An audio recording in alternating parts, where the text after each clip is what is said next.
こんにちは、アルチチャンネルです。今回は名画で読み解くギリシャ神話です。著者の吉田敦彦さんは誰もが知っている神話学者の中の大御所です。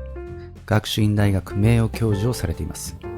私たちが使う言葉にはギリシャ神話に由来するものがたくさんあります。例えばミュージックは芸術の女神ミューズから、シューズメーカーのナイキは勝利の女神ニケ、高級ブランドのエルメスは幸運の神ヘルメスから来ています。ただギリシャ神話の関係は複雑で分かりにくいです。この本を読めば絵を通してギリシャ神話の神々をすっきりと理解できるようになります。早速ご紹介していきましょう。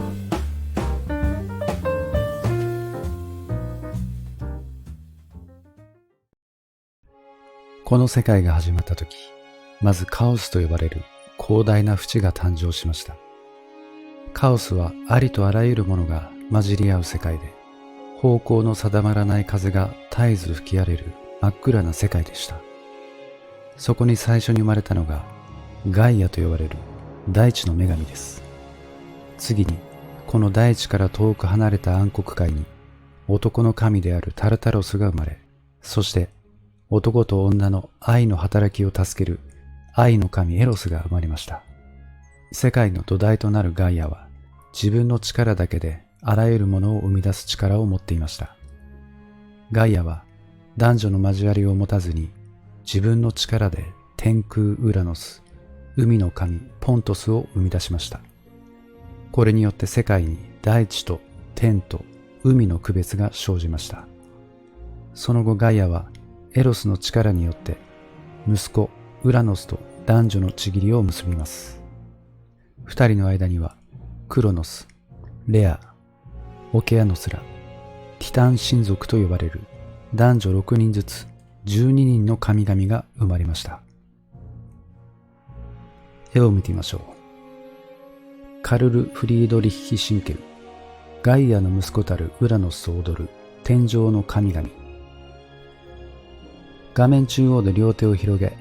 ひときわ巨大な姿で描かれているのがウラノス。その表情は穏やかで慈悲深さを感じさせます。周りを取り囲んでいるのは彼と母なる大地ガイアとの間に生まれたティターンたちです。巨人として描かれているウラノスに対して子供たちは実に美しい姿で描かれています。これは彼らが後に偉大な王として神々の上に君臨することとなる最高神ゼウスの父母と叔父、叔母にあたる神々となるためです。ウラノスとその子供たちの頭の上には星マークが書かれています。これは彼らが人間ではなく神であることを絵画上で暗示するために描かれたものです。ティターン神族に続いてガイアは2組の三つ子を産みますが、これはとんでもない怪物でした。最初に生まれた3人のキュクロプスは額の真ん中に大きな丸い目を持つ一つ目の巨人族です。次に生まれた3人のヘカトンケイルは50の頭と100本の腕を持っていたのです。ウラノスは彼らを見るやその姿を嫌い、生まれたばかりの子らを縛り上げると地底奥深くへ閉じ込めてしまいました。この仕打ちにガイアは怒りました。そこでガイアはアダマスという硬い金属を生むと、それを使って巨大な鎌を作りました。そしてその鎌で父親に復讐するように息子のティターンたちに命じたのです。その時名乗りを上げたのは末の弟ながら知恵も力も兄たちより勝っていたクロノスでした。クロノスは母のそばに隠れウラノスを待ち伏せします。ウラノスがガイアに会いに来た時、クロノスは持っていた鎌でウラノスの性器を刈り取りました。そうしてウラノスはもはやガイアの夫ではいられなくなり、権威が失墜しました。クロノスが天地の支配権を握り、最初の神々の王として君臨したのです。絵を見てみましょう。ジョルジョ・バザーリ、クロノスに虚勢されるウラノス。画面中央の鎌を握って立っているのがクロノスで、左に横たわっているのがウラノスです。ガイアから大きな鎌を授かったクロノスが、父ウラノスの生気を今にも刈り取ろうとしているところです。実の息子であるクロノスの行動に対し、ウラノスが思わずのけぞっています。クロノスはウラノスの息子ですが、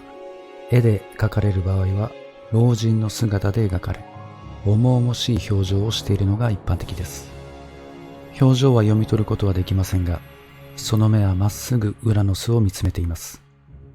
クロノスはギリシャ民族がギリシャ地方に南下してくる前から崇拝していた農業神であるとされ、ローマ神話では農業の神サトルヌスと同一視されています。ウラノスとクロノスの背景に描かれている根天儀は宇宙を象徴しています。ここでは世界の支配権がウラノスからクロノスに移ろうとしていることが暗示されています。神々の王となったクロノスは姉の一人レアと結婚します。実はクロノスは父であるウラノスからレアから生まれた子の一人に命を奪われるだろうと予言されていました。そのため我が子に王の座を追い落とされるのを恐れ、レアとの間の子供たちハデス、ポセイドン、デメテルなどの子供たちを片っ端から飲み込んで自分のお腹に入れてしまいました。夫の仕打ちにレアは悲しみ、新たな子を身ごもったレアはこの子だけは助けたいと思い、クレタ島で密かに出産しました。そして洞窟の中に子供を隠すと、石を産麦で包み、クロノスのもとに戻りました。クロノスはその石を我が子だと思い込み、レアから奪って飲み込みました。こうして父の魔の手から逃れた子が、後の神々の王となったゼウスです。ゼウスは成長し、父クロノスに飲み込まれてしまった兄弟たちを助けることを決意します。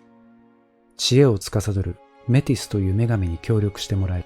メティスはクロノスに吐き薬を飲ませました。するとクロノスはゼウスの兄弟たちを次々と吐き出しました。兄弟たちを助けたゼウスはポセイドンやハデスと協力して兄弟の神々をオリンポス山に集めます。そこを拠点としてクロノス率いるティターンたちに戦いを挑んだのです。この戦いは10年にわたって繰り広げられ、勝機を見出せずにいたゼウスたちでしたが、ここでガイアが秘策を授けます。ウラノスが地底に閉じ込めたキクロプスとヘカトンケイリを救い出して味方につけるがよいと言いました。ゼウスが彼らを解放して地上に連れ戻すと、火事の技術者だった一つ目巨人のキクロプスはこれに感動し、ゼウスに無敵の雷、ポセイドンに三つ股の矛、ハデスには隠れ帽子を授けました。これらの武器を使い、ゼウスたちはティターンたちに勝利します。ゼウス、ポセイドン、ハデスの三兄弟は全世界を分割して統治することにして、ゼウスが天界、ポセイドンが海、ハデスが冥界を支配することになりました。中でも全宇宙を統治することを意味する天界を支配するゼウスが神々の王になったのです。絵を見てみましょう。コルネリウス・ファン・ハールレム、ティターンの墜落。10年にも及ぶ戦いでティターンの一族はゼウス率いる神々に敗北を喫しました。絵画に描かれている雲は天界と地上界を隔てる境界の役割を果たしています。その雲の切れ間から次々と敗れたティターンたちが落とされていく様子が描かれており、世界の支配権がティターンからゼウスへ移行したことを伺わせます。地上に落ちたティターンたちに目を移すと、疲労困憊で戦意をなくしたものが描かれ、もはや戦う気力が残っている者はいないようです。ティターンはギリシャの古い自然神で、ティターンの敗北の真意は、新しい宗教に古い宗教が圧迫された名残と考えられています。戦いに勝利したゼウスは、ティターンたちを地底のタルタロスに閉じ込めます。彼らが出てくることができないように、ポセイドンに命じて、タルタロスの出入り口を封鎖させました。クロノスに代わり神々の王になったゼウスですが、ティターンたちを暗黒界タルタロスに閉じ込めたことに対してガイアが激怒します。ガイアはギガンテスと呼ばれる怪力を持つ巨人たちを生んでゼウスに戦いを挑ませます。彼らは神々の力だけでは滅ぼすことができませんでした。彼らを倒すには人間の協力が不可欠だったのです。これに対してゼウスはあらかじめ英雄ヘラクレスを人間として誕生させていました。ヘラクレスはオリンポスの神々が倒した巨人たちを弓矢で射てとどめを刺し、ギガンテスたちを全滅させます。怒りが収まらないガイアはタルタロスとの間に怪物テューポンを生み出します。テューポンは立てば頭が天に触れ、両手を広げれば世界の両端に届くほどの巨人でした。テューポンの襲来に神々は慌ててエジプトまで逃げ出します。一人勇敢に戦ったゼウスでしたが、手足の剣を切り取られ、岩屋に閉じ込められてしまいました。しかし、泥棒の才能を持った神ヘルメスが、隠してあった剣を盗み出して、ゼウスの手足に戻し、ゼウスは力を回復します。そして、油断していたテューポンを倒しました。ここに至り、ガイアもゼウスを世界の支配者として認めざるを得なくなりました。この戦いの後、ゼウスは永遠に神の王としての地位を確立したのでした。絵を見てみましょう。ジュリオ・ロマーノ、神々と巨人族の戦い。この絵は巨人ギガンテスたちの壊滅を描いたもので、まるで部屋全体が倒壊するかのような迫力があります。この主題は18世紀頃によく取り上げられ、王や貴族の宮殿の壁に装飾画としてよく描かれていました。この絵はイタリアのコンザーガ公の宮殿に描かれていた装飾画です。神々の王たるゼウスの勝利を描くことで、君主の権力を表したとされます。天空から落とされて、岩や神殿の柱に押しつぶされているギガンテスたちが、天空の神々を恨めしそうに睨みつけています。雲を描くことにより、天界と地上界を分断しています。天上界から逆らう者を追い落とす。つまり、君主権力の絶対性を象徴する一枚となっています。次にオリンポスの神々の絵を見ていきましょう。ゼウスはクロノスとレアの息子でしたが、父クロノスを倒してオリンポス神の最高神として君臨しました。彼は雲や天、雷など気象を自在に操ることができる天空の神で、ローマ神話に取り入れられると、ローマの全能神ユピテルと同一視されました。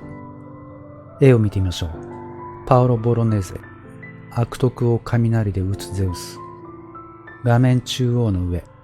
大足を従え、雷を武器として持っているのがゼウスです。ゼウスが絵画で表されるときは、長い髭と髪を持ち、たくましい姿で描かれるのが一般的です。わしはゼウスの成長とされるもの、また雷は天のシンボルです。雷が表されるときには、稲妻を表現するために先端が分かれた物体として描かれます。また、大足が雷を持っていることもあります。画面下に目を向けると、ゼウスに追い立てられている人々の姿を見ることができます。彼らは悪徳の象徴で、道徳は悪徳に勝るということを示しています。ゼウスによって退けられる悪徳は、しばしばこのように擬人化して表されます。悪徳には、陰欲、憤怒、傲慢などがあります。次はポセイドンです。ポセイドンはゼウスの兄で、ご存知の通り海を司る神です。ローマではネプトゥーヌス、英語ではネプチューンと呼ばれています。ポセイドンはエーゲ海の底にある黄金の宮殿に住んでいました。黄金の馬に引かせた戦車に乗り、魚やイルカ、ホラ貝を吹く息子トリトン、アザラシの群れを守るプロテウスといった海の神などを従えて海原を移動します。ポセイドンの武器は先が3つに分かれた三つ股の矛。これが彼のトレードマークです。この矛で海をかき混ぜて荒波を起こしたり沈めたりします。機嫌を損ねると地震を起こし、津波を引き起こしたとされます。そのため人々に恐れられる神でした。絵を見てみましょう。ニコラ物産、アンピトリテの勝利。海馬に引かせた戦車に乗り、海原を駆け回るポセイドンとその家族たちが描かれています。さて、ポセイドンはどこでしょう。画面の左にたくましい姿で描かれているのがポセイドンです。三つ股の矛を持っていることから判別できます。中央で布を頭上に掲げている女性はポセイドンの妻のアンピトリテで、その周りには息子たちのトリトンたちがホラ貝を吹き鳴らしています。ポセイドンはこの絵のように堂々とした体格で豊かな髪と髭を持った初老の男性として描かれることが多いようです。青や緑のマントをまとっていることもあります。アンピトリテは海の神ネレウスの娘で、海の女神の一人です。頭上に翻る布は彼女が海の女神であることを示唆しています。次はデメテルです。ゼウスと同じクロノスとレアの娘で、万物の母なる大地という意味を持つデメテルは、穀物の成長と復活をもたらす神秘的な力を備えていました。ギリシャ神話においてデメテルの物語は、娘ペルセポネを冥界の王ハデスにさらわれ悲嘆に暮れるエピソードを中心に展開されます。デメテルは娘を探して地上をさまよい続けていましたが、海の神ポセイドンに後をつけられていることに気がつきました。身の危険を感じたデメテルは一頭の馬に変身し、馬の群れの中に隠れましたが、それを見破ったポセイドンは自分も馬となってデメテルと交わりました。このひどい仕打ちに怒りを覚えたデメテルはエライオンという山の奥の岩屋に隠れてしまいます。彼女の居場所は長い間誰にもわからず、農業の神を失った地上では作物が育たなくなり、大飢饉が人々を襲いました。人間も動物も飢えて死に絶えそうになってしまったその時、反獣神のパンがデメテルを見つけました。そしてゼウスの依頼を受けた運命の3人の女神モイライたちの説得によってデメテルは岩屋から出ることを承知し、大飢饉は終わりを告げたのです。絵を見てみましょう。アントワーヌ・バト、夏、ケレス。頭に麦の冠をかぶったデメテル、ラテン語でケレスです。農業の女神である彼女は繁殖の力の源であるチボ神として人々から崇拝され、しばしば穀物の穂や穀物の束を持って表されます。この絵はフランスの財務長官でアントワーヌのパトロンだったピエール・クロザの注文によって描かれました。この絵は農作物の収穫を暗示しています。デメテルは穀物の冠をかぶり、小麦の束を持っています。この絵では収穫に必要な鎌を持っています。豊穣の象徴であるデメテルと共に描かれている季節の星座があります。獅子は春、サソリは夏、双子は冬の星座です。これは種まきから収穫までの農耕における一年の流れを示唆しています。次にアフロディーテを見てみましょう。アフロディーテは愛と美と豊穣の女神で、英語ではヴィーナスと呼ばれます。最も有名な絵画の一つ、ヴィーナスの誕生も、正式にはアフロディーテの誕生です。クロノスが父ウラノスの生気を刈り取る時の絵は先ほど見ました。クロノスはそれを海へ投げ捨てたのです。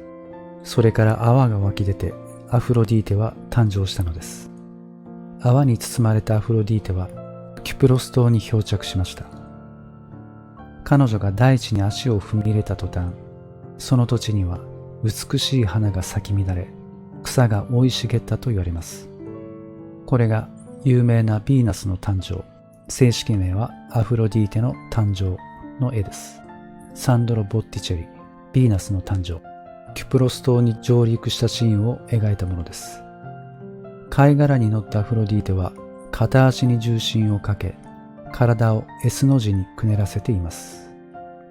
古代ギリシャのアフロディーテ像でおなじみのポーズです。柔らかで美しい体であることを強調しており、アフロディーテの魅力を引き立たせています。アフロディーテの周囲には愛の象徴であるバラが巻かれています。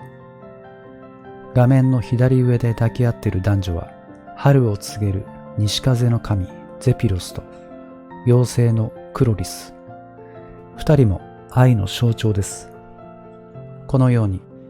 この絵画ではアフロディーテが愛の女神であることが至るところで強調されているのです。貝やバラの花はアフロディーテの持ち物で、中心にいる女性がアフロディーテであることを示しています。ヨーロッパでは西風が春の訪れを告げるとされており、この場面は春の季節を暗示しています。ボッティチェリは息を吹く姿を描くことで風を表現しています。次に軍神アレスを見てみます。アレスはゼウスとヘラの間に生まれた子供で、その性格は残忍で、人々に殺し合いをさせるのが大好きという性格でした。そのため他の神々からは嫌われており、父ゼウスでさえ、オリンポスに住む神々の中で最も嫌いなのはお前だというほどでした。ローマ神話で彼はマルスです。ローマ建国の祖ロムルスの父として崇められているマルスに比べ、ギリシャ神話でのアレスの評価は驚くほど低いのです。アレスは女戦士であるアマゾンの父神でもあります。絵を見てみましょう。ピーテル・パウル・ルーベンス、マルスから平和を守るミネルヴァ。戦争の神アレスはラテン語でマルスといい、絵画では野生的な若い男として表現されます。この絵には描かれていませんが、ローマ時代、狼がマルスの聖獣とされたことから、初期ルネッサンス絵画では狼を伴って描かれていることもしばしばあります。この絵ではアレスは長毛の飾りのついた兜をかぶるアテナ、ラテン語のミネルヴァに打ち負かされるところが描かれています。これは愛や英知が戦争に勝利するという意味があります。アテナがアレスを押さえつけていることで世界は平和が保たれており、それが前面に描かれた人々の笑顔によって表されています。アテナに打ち負かされる弱々しげな表情のアレス。実際の戦場では弱かったと言われます。獰猛な獣が静かに横たわる姿を描くことで、この世界に平和が保たれていることを暗示しています。最も有名な女神といえばアテナでしょう。アテナはゼウスの頭から誕生しました。ある日、激しい頭痛に襲われたゼウスは、ヘーパイストスに命じて頭を斧で割らせました。すると、黄金の鎧と兜をつけたアテナが、勇ましい叫び声を上げながら飛び出してきたのです。その後、戦争と知恵の女神となったアテナは、勝利の女神ニケを従え、多くの英雄の戦いを助けました。メデューサを退治したペルセウスやヘラクレスなど、彼女に助けられた英雄は数多くいます。海の神ポセイドンと戦って勝利し、アッティカ地方の守護神となったアテナは、造船の技術などを発明し、人間にその技術を伝えました。旗織やロクロを発明したのもアテナであり、彼女の名は都市アテナの起源となりました。絵を見てみましょう。アンドレア・マンテーニャ、悪徳を追放するミネルヴァ。画面の左、鎧を身にまとい、長毛の飾りがついた兜、槍、盾で武装している女性がアテナです。ラテン語ではミネルヴァです。この絵画は戦争と知恵の女神アテナが美徳の園にはびこる悪徳を追い出そうとしている場面を描いたものです。勇ましい女性として描かれることが多く、またアテナは美徳の擬人像でもあり、彼女が正義のために戦う姿を描くことで、美徳は悪徳に勝ることを表しています。また画面左、人面の木に巻かれたリボンには、来たれ美徳の神聖な仲間たち、失せろ悪徳の汚れた怪物たちという言葉がヘブライ語とギリシャ語で書かれています。画面右下に書かれる悪徳の3人組、左から品欲、無知、恩知らずです。品欲と恩知らずに抱えられている無知は、不節制がたたり、太って目が見えない姿で表されています。画面の右上には、美徳の園から悪徳に追い出された3人の美徳がいます。左から正義、豪気、節制です。アテナが悪徳を追い払う様子を雲の上からそっと見守っています。次は光の神、アポロンです。ゼウスとレトの間に誕生したアポロンは、世界の真ん中にある島で、女神アルテミスと共に生まれました。彼が生まれた途端、島はまばゆい黄金の光に包まれ、この島はデロス島と呼ばれるようになりました。デロスとは明るいという意味です。光と共に誕生したアポロンは、生まれてすぐに盾事と弓を要求し、自分はゼウスの意志を人間に知らせると宣言して予言の神となりました。ゼウスから与えられた白鳥の引く車に乗り、デルポイという土地に向かいました。そこで番をしていた凶暴な竜ピュトンを倒し、そこの神託上を自分のものにして、ゼウスの意志を伝える場所にしたのです。この時から物事の真実をアポロンが伝える神託によって教えられるようになりました。古代のギリシャ人は重要なことを決める際はデルポイに参拝して神託を受けるようになったといいます。絵を見てみましょう。ニコラ・ブッサン、詩人の霊感。この絵はアポロンが詩人ホメロスに霊感を与えているところを描いたものです。画面中央、月桂樹の冠をいただく青年がアポロンで、右のホメロスにはその姿は見えていません。弓矢の守護神であるときは弓矢を持って現れます。太陽神としては日輪の場所で天空を横切り、日の出や日没の姿で描かれることもあります。またこの絵のように詩や音楽の絵に登場するときは月桂樹の冠をかぶります。詩人ホメロスに月桂樹の冠をかぶせようとしているのは愛の神エロスです。アポロンは詩人に霊感を与えると考えられていました。次はゼウスでさえも逆らえない運命の女神を見てみましょう。古代ギリシャ人は人間の運命と寿命は3人の女神モイライが司っていると考えていました。この絵は運命を司る3女神が人間の運命を決めているところを描いたものです。モイラとは割り当てられたものという意味で、モイライはモイラの複数形です。3人の女神のそれぞれの名前はクロト、紡ぐもの、ラケシス、分けるもの、アトロポス、逃げられぬもの。彼女たちはゼウスと淀の女神テミスとの間に生まれました。彼女たちが人間の運命を司るときは、まずクロトが人の寿命を示す運命の糸を紡ぎ出します。次にラケシスが運命を割り当て、最後にアトロポスが死の瞬間にその糸を断ち切るのです。このようにして人間の生死はすでに誕生した時に定められると考えられていました。彼女たちの決定には人間はもちろん神でさえも逆らうことはできません。神々の王であるゼウスですら彼女たちが下した運命には従うしかなかったのです。なぜならゼウスは運命を定める神ではなく、運命を決められた通りに遂行する役割の神だったからです。中央に浮かぶ人物の左、粘土の人形のようなものに糸を巻きつけているのがクロト。その隣で天眼鏡を持っているのがラケシス。右端でハサミを持っているのがアトロポスです。ゴヤがこの作品を描いたのは晩年のことで、黒い絵と称される14点の絵画のうちの1枚です。ゴヤの人間世界への絶望と、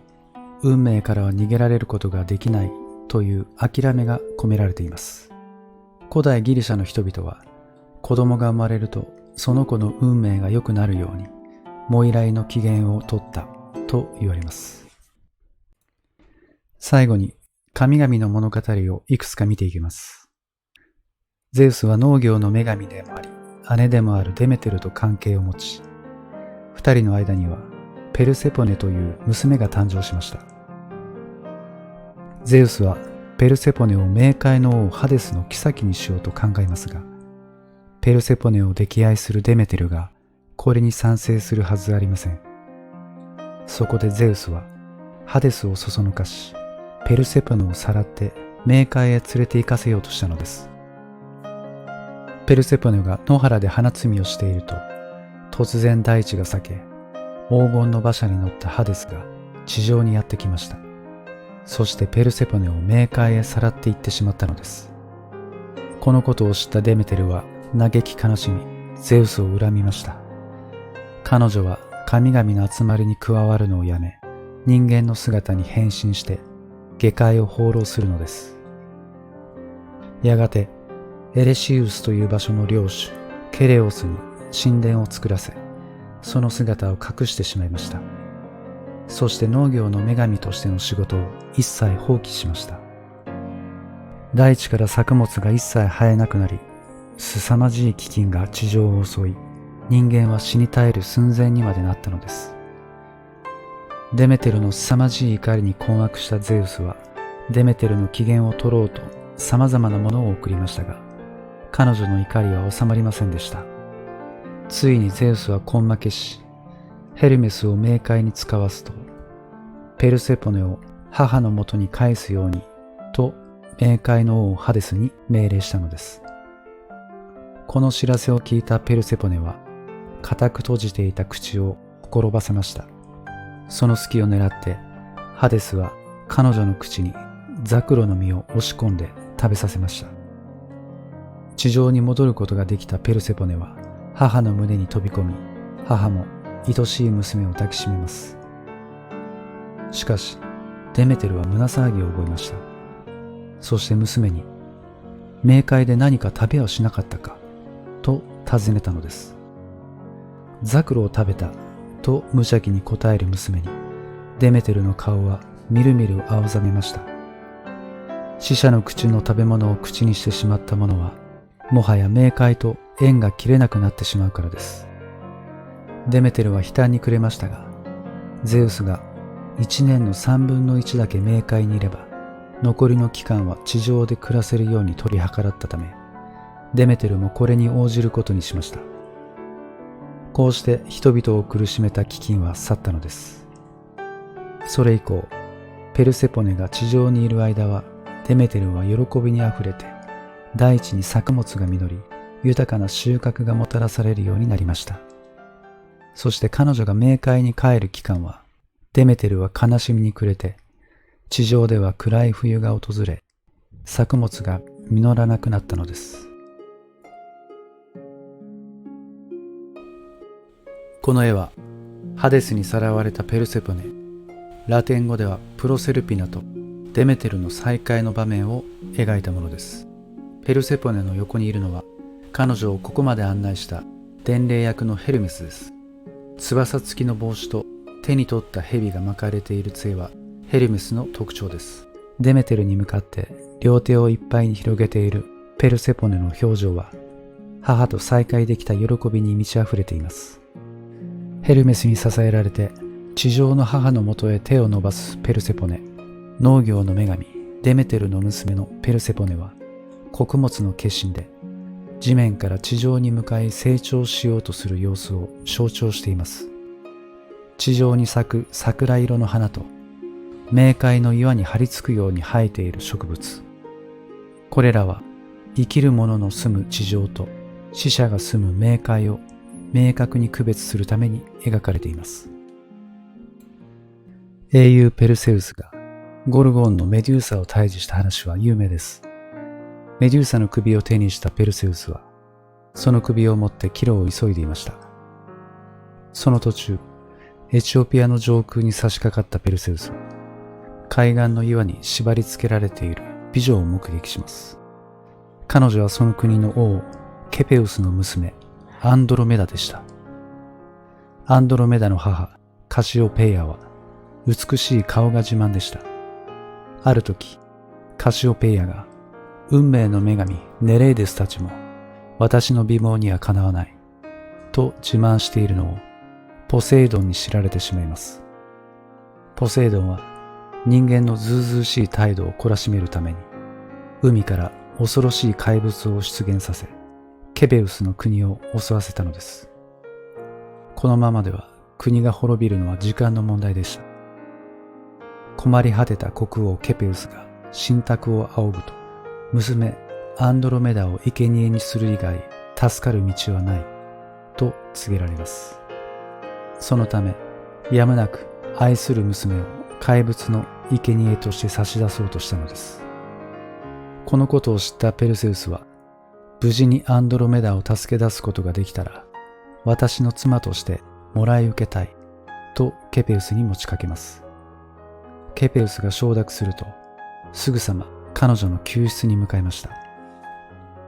岩陰に隠れて海の怪物を待ち伏せたペルセウスは怪物が現れると空飛ぶ靴で天高く上がります。そして急降下して怪物に一撃を与え見事退治に成功したのです。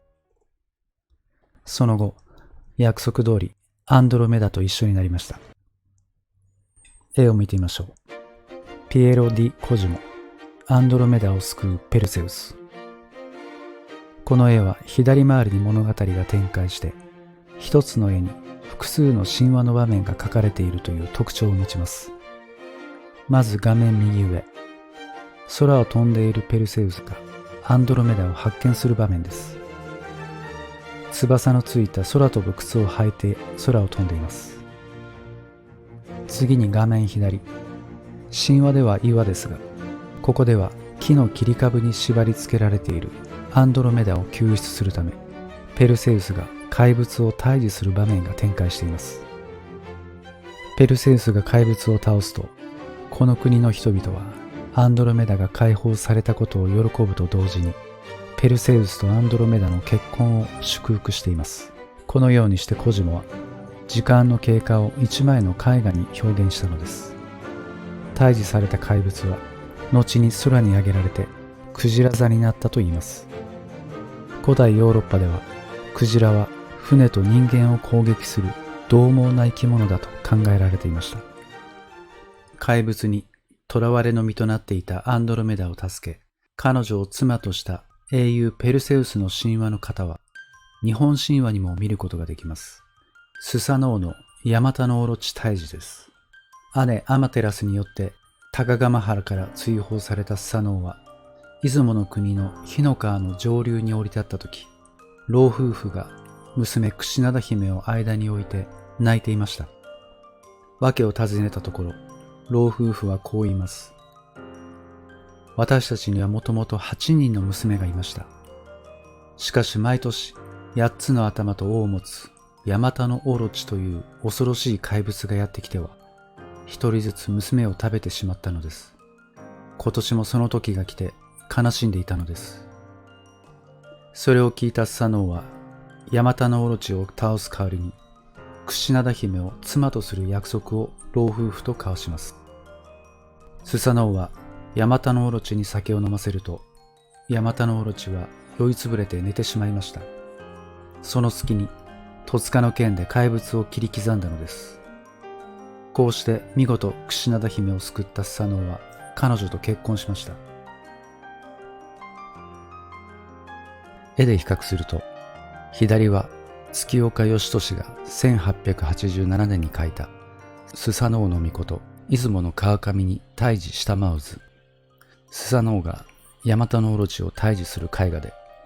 右はエドワード・バーン・ジョーンズが1876年に描いた果たされた運命、ペルセウスがアンドロメダを怪物から救う絵画です。神話ではアンドロメダを襲おうとした海の怪獣はオオクジラですが、バーン・ジョーンズはこれを大きな海蛇として描いています。この2つの作品を見比べると、怪物と戦う英雄、そしてそれを見守る女性という構図が似ていることがわかります。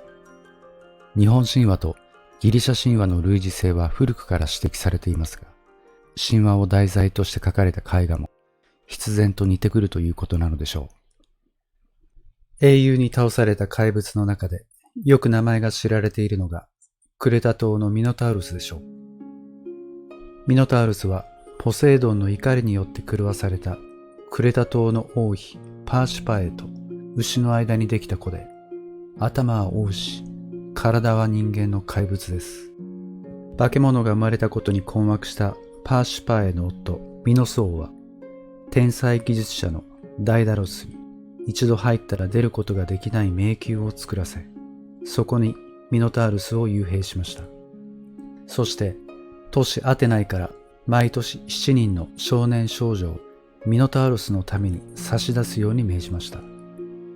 この残酷な生贄を阻止しようと立ち上がったのがアテナイの王の息子テーセウスです。テーセウスはミノタウルスを退治するために自ら志願し、生贄の一人としてクレタ島に行きました。その堂々とした姿に一目惚れをしたミノス王の娘アリアドネは、テーセウスを手助けしたいと思い、迷宮を作ったダイダロスに迷宮からの脱出方法を相談します。そして入り口に糸玉の橋を結んで中に入り、戻るときはその糸を手繰って戻ればいいと助言を受けました。アリアドネは浅糸の玉をテーセウスに与え、ダイダロスから教えられた方法を伝えました。テーセウスは迷宮の奥でミノタウルスを見つけ、格闘の末に仕留めます。そして入り口に結びつけておいた糸玉の糸を手繰りながら、出ることができないはずの迷宮から無事脱出することができたのです。このミノタウルスの迷宮の元となった建物が現存しています。クノッソス宮殿です。紀元前1500年、ミノア文明を開花させ、繁栄をもたらした文明がありました。巨大な円柱を並べたクノッソス宮殿には、数多くの部屋が入り組んで配置されており、まさに迷宮と呼ぶにふさわしい場所です。凶暴な性格を持つミノタウルスですが、19世紀前半の画家、ジョージ・フレデリック・ワッツは、迷宮に閉じ込められ、悲しげに海の彼方を見つめるミノタウルスの姿を描き出しました。この絵からは、ミノタウルスの凶暴性は感じることができず、哀愁漂う背中が生まれながらにして持つ悲劇的な運命の残酷さを表しているかのようです。クレタ島で栄えたミノア文明において、牛は聖なる存在であるとされ、祭礼においても牛を用いて農作物の豊穣が祈られたといいます。こうした風習がミノタウルスの神話を生み出したのではないかと考えられています。ミノタウルスを閉じ込めた迷宮を築いた天才技術者ダイダロスですが、テーセウスを迷宮から脱出させた手助けをしたことで、クレタ島のミノス王の怒りを買ってしまいました。そして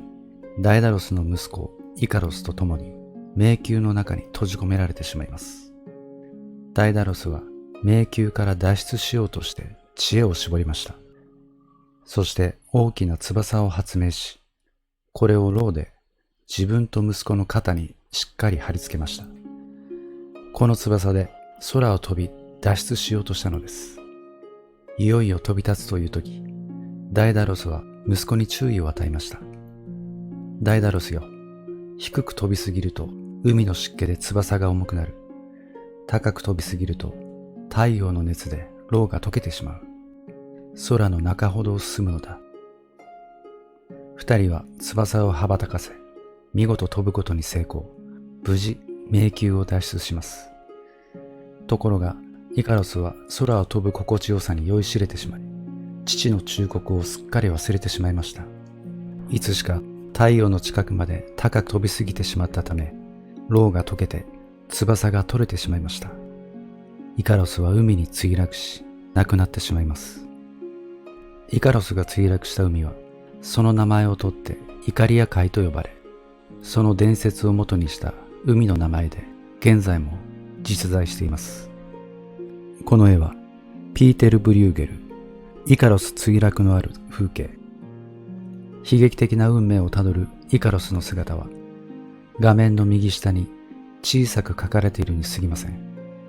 しかも顔は海中に隠れて見ることはできず、両足と片手が虚しく水面に出ているだけ。周囲に散らばった羽がなければイカロスとはわかりません。一方、溺れ苦しんでいるイカロスに対し、羊を放牧している羊飼いも、馬を引き、畑を耕す農夫も、船の漕ぎ手も、イカロスのすぐ近くにいる釣り人さえ、誰もそれに気がついていません。いつもと同じ静かな時間が流れています。この絵は他人の苦しみとは無関係に、この世界は変わらずに動いているのだということを暗示した作品となっています。海にひっそりと佇む廃墟は、ダイダロスとイカロス、ミノタウルスが幽閉されていた迷宮です。二人はここから脱出したのです。もがくイカロスの周辺には太陽の熱で溶けた羽が散らばります。あえてイカロスを目立たせないことで日常風景を切り取っています。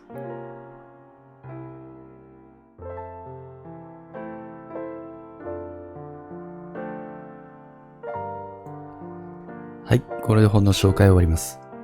この本にはまだまだたくさんの神々や英雄が紹介されています。ご関心を持たれた方はぜひ手に取って読んでみてください。ではまた次の本でお会いしましょう。